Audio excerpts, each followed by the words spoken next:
Hey, I'm Anton. I've been doing cash pay medical practice marketing for a decade, and in 2025, my select personal clients did 87 million in revenue. I do these videos, audits on people's businesses, medical practices specifically, to review their lead generation and lead nurture process so I can give actionable feedback to improve the business and ideally the owner's quality of life. Today, I am reviewing Prestige Medical Group. It's a urology and sexual wellness practice in Orange County, California, founded by Dr. Lamia Gabal. I hope I'm saying that right. If you know Dr. Gabal, please feel free to share this with her. And if you'd like me to audit your business, send me a DM on Instagram. Quick overview before we dive in. Great work so far, Dr. Gabal. This appears to be a genuinely strong, well-run practice with real marketing momentum. Looks like you are dual board certified urologist with a specialization in female pelvic medicine and reconstructive surgery, which is pretty cool. Gives you a very clear niche. You are a 17-time Orange County top doctor, 25 plus years in, voted best of the city. And the practice is women owned with a team of 6. Looks like you have 2 locations.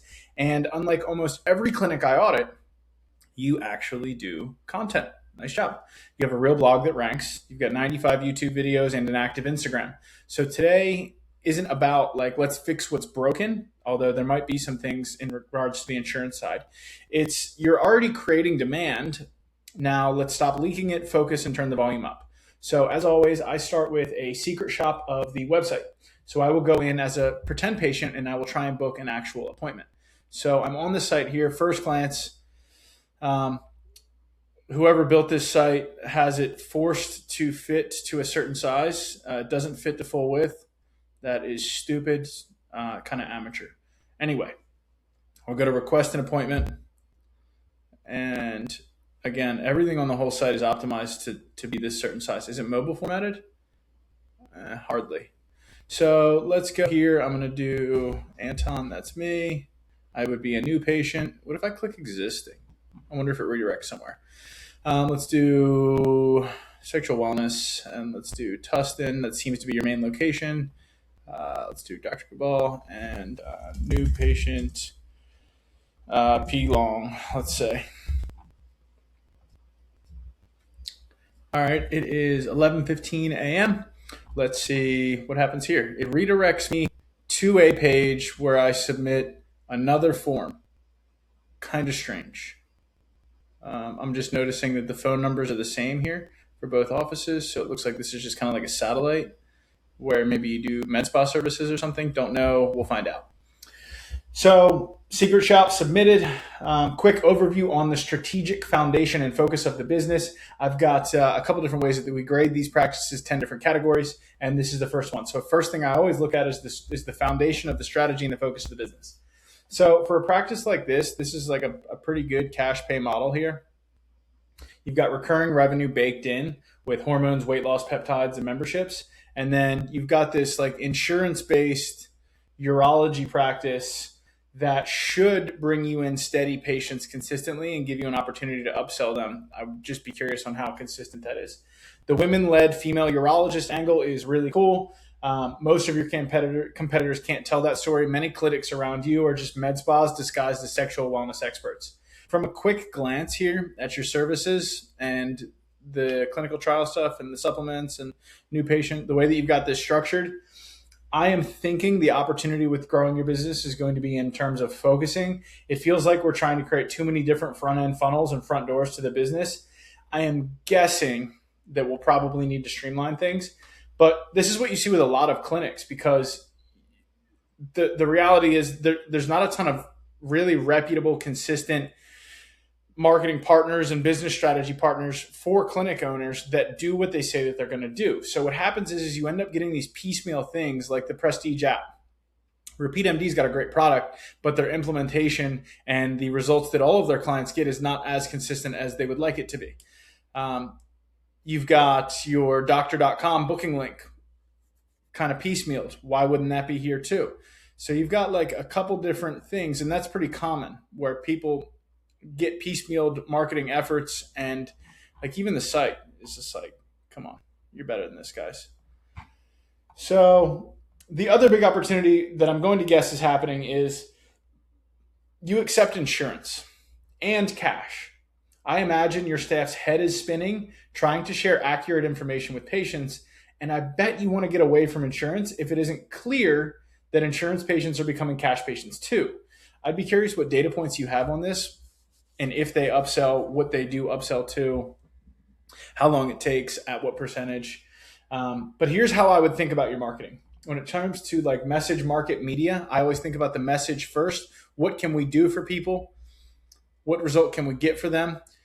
Who are we going to go after? So our message is we offer discreet physician-grade, women-led care for your most personal health. That's our message.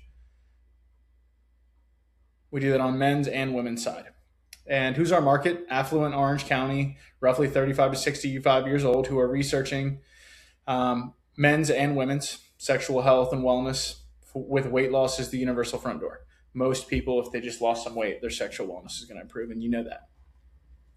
And then the media, where do we go to get these people? You're already winning on organic content in YouTube. I would double down there, and then I would add commercial, local SEO, and paid search to monetize the demand, which I'll get into in a little bit. But this matters greatly for acquisition. The more focused and consolidated this is, the higher lifetime value per patient, and the more you can profitably spend to acquire them.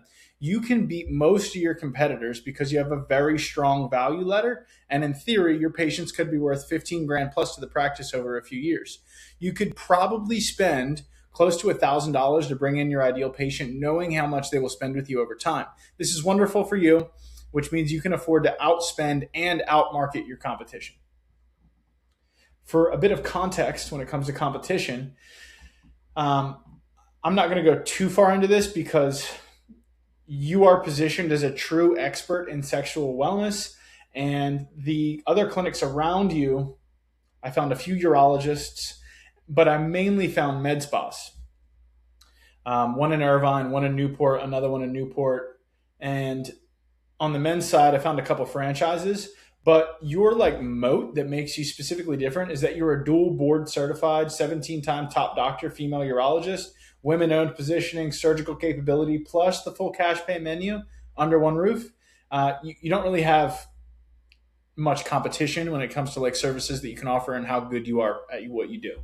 So I'm not too worried about competition at all. We are significantly better than everybody else around us, it seems. When it comes to your offer and your pricing and your membership stuff, I looked into where is your membership? Here. The service menu is deep. You've got a lot of stuff that you offer, but I think it probably might be too deep. I'd like to see how you're escalating people and graduating them into other services. Just at a glance, I'm going to guess that there's a lot of stuff that you offer that you don't end up doing a ton of, just because there's so many different things that you offer. So this is how I thought about the practice when it comes to like how to acquire people from the beginning. This is the value ladder that I imagine is happening. Your true front door is your insurance urology patients and concierge membership urology patients. The issue might be that you're having a hard time selling these insurance patients into cash pay services, if I was guessing. And then the concierge membership itself, which I'll get into, it doesn't really make sense. So I don't know how many of those you're really getting. But how I would think about it is having a quiz for your sexual wellness treatments and your weight loss treatments on the front end. Have a lead magnet for that. You could run ads to that. And then from there, you're upselling into weight loss. And then from there, you're upselling into women's sexual wellness, men's sexual wellness, and then hormones. And then you're probably getting into peptides. And then you're getting into the higher ticket stuff, your regen, your aesthetics, and then your surgical options, I think are probably going to be your higher ticket stuff. So I'd love to make some recommendations here, but the tricky part is like dancing around insurance. Normally, I would recommend a different way to enroll people in the hormones program, but it's going to include charging cash for labs and consults. And I'm pretty sure it's going to get messy if, let's say, you have an insurance contract with Blue Cross Blue Shield, and then you ask that patient for cash for labs. I don't think that's going to work out too well. And I really would just need to talk to you about like how you're doing that right now. If your team is ordering lab requisitions for people and then telling them to use their insurance, and like what labs are actually covered and how big of a headache that's really creating for your practice, because I imagine it's not your favorite and your staff probably hates it too. Moving on, you have a very procedure-driven practice. My next guess in your kind of service offering value ladder here is, do you have revenue fluctuation? Because like if everything's based off these services here and these procedures, which it seems to be focused on, like the only recurring stuff in here is like the weight loss and the HRT. But if you're doing pellets, even this is like transactional. Yeah, I understand they come in quarterly or biannually for women, but I imagine revenue fluctuates a little bit with that. I'd be curious. When it comes to the concierge membership, this program here, gosh, I really hate this. This white text over this teal is driving me insane. You like, who built that?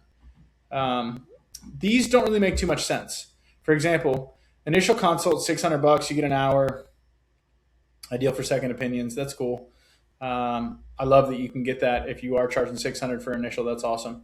3-month membership, all enhanced access benefits. What are those?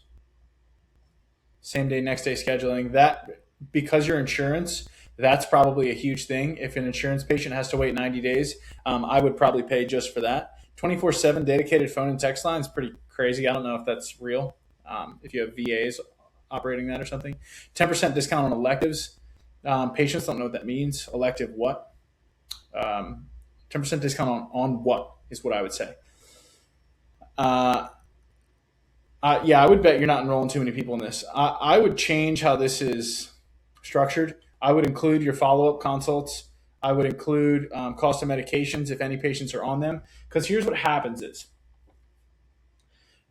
your membership needs to include something tangible that patients need so that in times where communication with the patient is limited, they still have perceived value. Flip it the other way, here's what happens. The pricing needs to include something like hormones or procedures or meds, because right now all they're getting access to is access. And it's basically as needed access. It's not scheduled access. So if they don't have a need for the access for an extended period of time, they're going to cancel. If somebody's not using this over this 3 months, they're going to cancel. It doesn't make any sense for them to continue. So I would change your memberships quite a bit. These don't make sense at all. So I have a couple different options on how we can do it. If we discuss this, I know exactly what to change here and how to structure these so you can get more recurring on the cash flow side. Moving on to your Google business, getting into the marketing components of this. The Tustin profile is excellent. This profile is really good. But what's going on here? You have this other location in Santa Ana. Where is it? Prestige Medical Group, Santa Ana. Here, you have this one that's got 2 reviews. Do you send all of your reviews here? And then why is this a spa and why is this a urology clinic? It seems like the urology clinic is the differentiator and what makes you win. Why is this one a spa? Is this new? What's going on here? So another thing I would change here, which I don't really understand, is you send people to patients.doctor.com here, which is not really great for authority.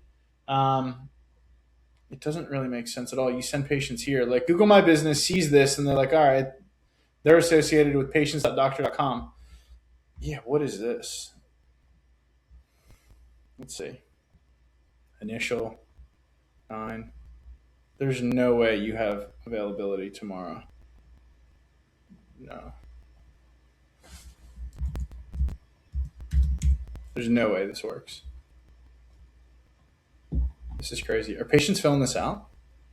I would remove that ASAP. I would get rid of that from your booking. Take that out of there. Just send people to your website. It's going to help with Google My Business, trust and authority, and it's going to make it more streamlined for patients. That doesn't make any sense.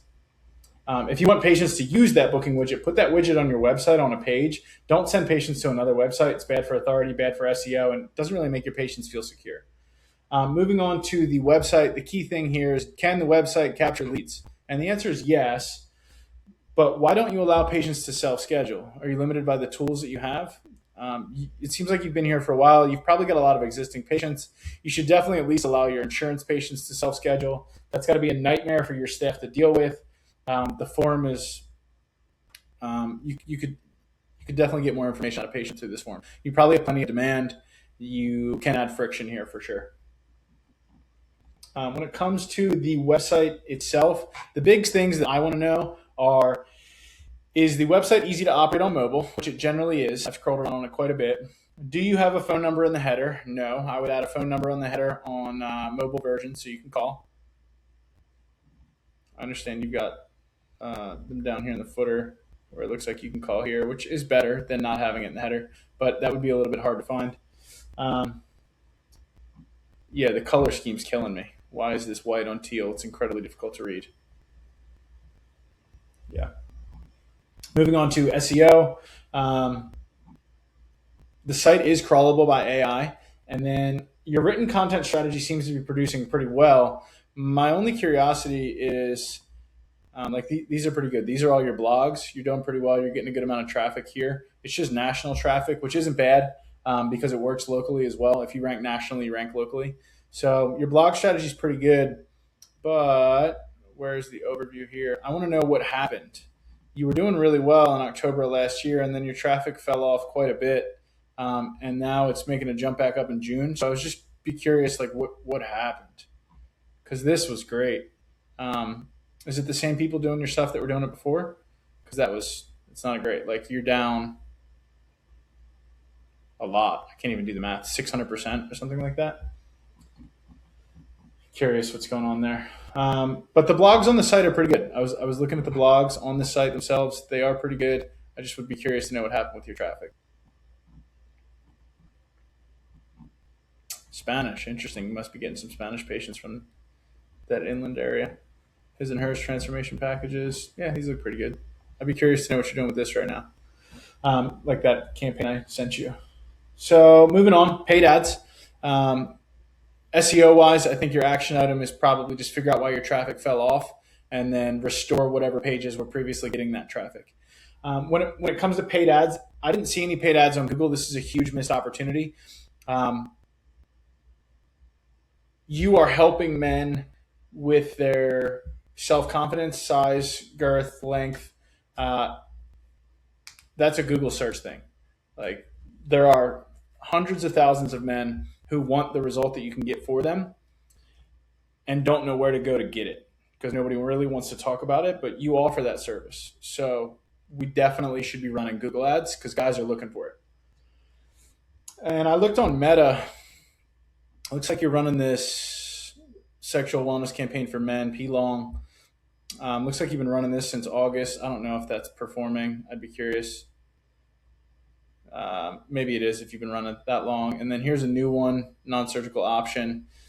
I can't see the landing page that these are going to, but you've been running these for a while, so I'm imagining those are working, and this is just a short form video that you just recently created. So I'd be curious to know the stats on that, but overall your action item is you got to run some Google ads. They work really well for this niche, and it's a huge missed opportunity for you. I'd be curious on your cost per patient, cost to acquire a patient on this. So moving on to your social platforms. This is where you have the most opportunity, I think, right now. And you really separate yourself in the field. Your Instagram is real active. Your YouTube is pretty active as well. Give you a follow here. And you're pretty good on camera. So, and let me get to your YouTube page. I would rank your videos, and then I would use your performing short form ads on YouTube. Your best shorts, your most viewed shorts, I would run these as Google ads. So whatever you've got the most views on. So like that one, PSA stuff, huh? Smaller fingers, bigger perspective. That's funny. I would use some of these for your YouTube ads. I would run these as YouTube ads. And then I would also work to rank your videos. You have enough subscribers and you have enough authority now so that like I could rank this. I could rank number one for what causes erectile dysfunction nationwide. And you would grow rapidly. If you wanted to rank this for when does the penis grow, average penis size, you could. I could rank that number one nationwide. Enlarged prostate, I could rank that number one nationwide. We can crush with this stuff if we just put a little bit of optimization behind these. So I would work on the tags. There you go. That's a nice one. I would work on the tags. I would work on the title, and I would work on the ranking. And I'd probably send a little bit of traffic to some of these videos, and we could rank you number one nationwide pretty easily and make you the expert for urology and sexual wellness nationwide. I've done that with Dr. Tracy Gappin. I've done that with BioAccelerator. I've done that with Vincent DiPasquale. I've done that with Dr. Joy Kong. If you've got somebody that's good on camera, I can make you famous. I just need somebody who's already doing the videos to do it. Now, it's been 20 minutes or so now. I haven't gotten a call. I haven't gotten any automated text messages. I haven't gotten any emails from the practice at all. So I'm not really quite sure what your sales process is supposed to look like. I would strongly encourage an automated text message. I would strongly encourage an automated email. And I would give me next steps on how I can actually schedule an appointment, because I feel like I am not taken care of right now. And I feel like I need to either call the practice to actually get an appointment, or I feel like I need to get sent a link to be able to schedule an appointment. But that would be probably the fastest path to the cash. But overall action items here, just to summarize: clean up your Google ecosystem with the Santa Ana profile, fix the category over there, and then get some reviews on that one. It's going to help you as well. That's just AI crap. You can ignore this. Implement true online scheduling for your patients to be able to schedule directly with you, because I feel like I'm not taken care of. Create instant text and email follow-up for every web inquiry. And then measure and optimize speed to lead. I haven't gotten any contacts yet. I don't know if I still have a problem or if I need to find somebody else. Add quizzes on the front end. You can help your guys and your girls figure out what sexual wellness treatment is right for them. You offer a few different options. I would create a quiz on how they can figure that out. You've got a lot of educational materials. You can push those YouTube viewers and those Instagram viewers into those quizzes, and that will help you monetize the audience that you've created. This is good, but leverage the existing YouTube authority to dominate both local search and AI-driven search results. How you can do that is just by ranking your videos a little bit better. Launching Google Ads is a massive opportunity for you. You can absolutely get more patients on Google Ads than you are getting right now, but I'd be curious about your sales process and how the insurance stuff works out and how it's related to the cash and your salesperson. If they handle both of those, I would really need to talk to you to understand what that looks like, because I imagine there's a sales inefficiency before we run ads. Build a more deliberate patient value ladder. Really, that's going to be this. You're going to have to change the membership up a little bit, because it doesn't make sense for patients right now. There's no perceived value. The money doesn't make sense. So I'd be surprised if that's working. And then your front desk conversion performance, I can already tell just based on the fact that I didn't get any automations at all, that the front desk is kind of handicapped. I bet they're kind of battling with one arm tied behind their back because they don't have the automation and the tools they need to be successful. So I hope this was helpful for you, Dr. Gabal. And if you are watching this and you'd like me to audit your practice, send me a DM on Instagram, and I would be happy to take a look at yours as well. Thanks for watching.